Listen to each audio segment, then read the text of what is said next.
കൊടിയ ദാരിദ്ര്യത്തിൽ നിന്നും പടിപടിയായി ഉയർന്ന് സമ്പന്നനായ ഒരാളിനോട് ഒരിക്കലൊരു പത്രപ്രവർത്തകൻ ചോദിച്ചു, നിങ്ങൾക്ക് ഭാഗ്യം ഉള്ളതുകൊണ്ടല്ലേ, അല്ലെങ്കിൽ ഭാഗ്യം കൊണ്ടല്ലേ നിങ്ങൾ ഇത്ര സമ്പന്നനായത്? അപ്പോൾ അദ്ദേഹം പറഞ്ഞു, അതെ, ഭാഗ്യം കൊണ്ടാണ് ഞാൻ ഇത്ര സമ്പന്നനായത്. എന്നിട്ട് അദ്ദേഹം തുടർന്നു, എല്ലാവരുടെയും ജീവിതത്തിൽ ഒരു പ്രാവശ്യം നമ്മുടെ തലയ്ക്ക് മുകളിലൂടെ ഭാഗ്യം കടന്നു പോകും. അത് നമുക്ക് ചാടിപ്പിടിക്കാൻ കഴിഞ്ഞാൽ ആ ഭാഗ്യദേവത നമ്മളെ അനുഗ്രഹിക്കും. അപ്പോൾ ആ അറിവ് എനിക്ക് കിട്ടിയതിന് ശേഷം ഞാൻ എല്ലാ ദിവസവും ആ ഭാഗ്യത്തെ കിട്ടുന്നതിന് വേണ്ടി ഞാൻ ചാടിക്കൊണ്ടേയിരുന്നു. അങ്ങനെ നിരന്തരമായി ചാടിയത് കൊണ്ടാണ് എനിക്ക് സമ്പന്നനാവാൻ കഴിഞ്ഞത് എന്ന് അദ്ദേഹം പറഞ്ഞു. പലപ്പോഴും മറ്റുള്ളവർക്ക് ലോട്ടറിയിൽ 1-ാം സമ്മാനം കിട്ടുമ്പോഴോ, അല്ലെങ്കിൽ പുതിയൊരു വീട് വാങ്ങുമ്പോഴോ, പുതിയൊരു കാറ് വാങ്ങുമ്പോഴോ, അല്ലെങ്കിൽ ജോലി കിട്ടുമ്പോഴോ ഒക്കെ നമ്മൾ പറയാറുണ്ട്, അവൻ്റെ ഭാഗ്യം കൊണ്ടാണ് അവന് കിട്ടിയത്, എനിക്ക് ഭാഗ്യമില്ലാത്തത് കൊണ്ട് എനിക്കത് കിട്ടിയില്ല.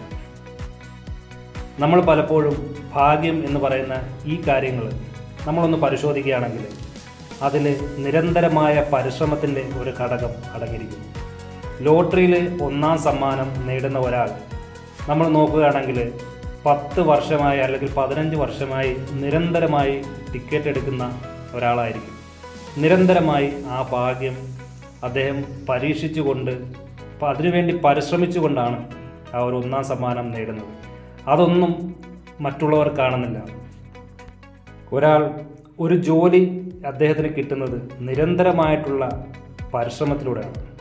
ഉറക്കമൊഴിച്ചിലുകളിലൂടെയും നിരന്തരമായ പഠനത്തിലൂടെയും അവസരങ്ങൾ കണ്ടെത്തുന്നതിന് വേണ്ടിയുള്ള ശ്രമങ്ങളിലൂടെയും ഒക്കെയാണ് ആ അവസരം കിട്ടുന്നത്.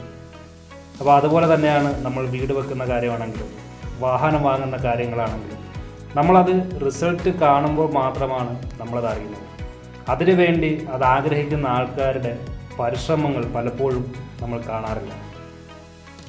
യഥാർത്ഥത്തിൽ ഭാഗ്യം സംഭവിക്കുന്നത് നമ്മുടെ നിരന്തരമായ പരിശ്രമം അവസരവും ഒരുമിച്ച് ചേരുമ്പോഴാണ്.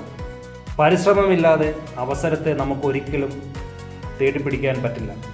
നമുക്ക് വേണ്ടുന്ന അവസരങ്ങൾ കണ്ടുപിടിക്കാൻ നമ്മൾ നിരന്തരമായിട്ടുള്ള പരിശ്രമം അത്യാവശ്യമാണ്. അപ്പോൾ പരിശ്രമവും ആ ഒരു അവസരവും ഒരുമിച്ച് കൂടുമ്പോഴാണ് നമുക്ക് ഭാഗ്യം നമ്മളെ അനുഗ്രഹിക്കുന്നത്. എന്താണ് നിങ്ങൾ ഭാഗ്യം കൊണ്ട് അർത്ഥമാക്കുന്നത്? ഏതെങ്കിലും തരത്തിൽ നിങ്ങളെ ഭാഗ്യദേവത കടാക്ഷിച്ചിട്ടുണ്ടോ? നിങ്ങളുടെ മറുപടി കമൻറ്റ് ചെയ്യുക. Okay, thank you very much.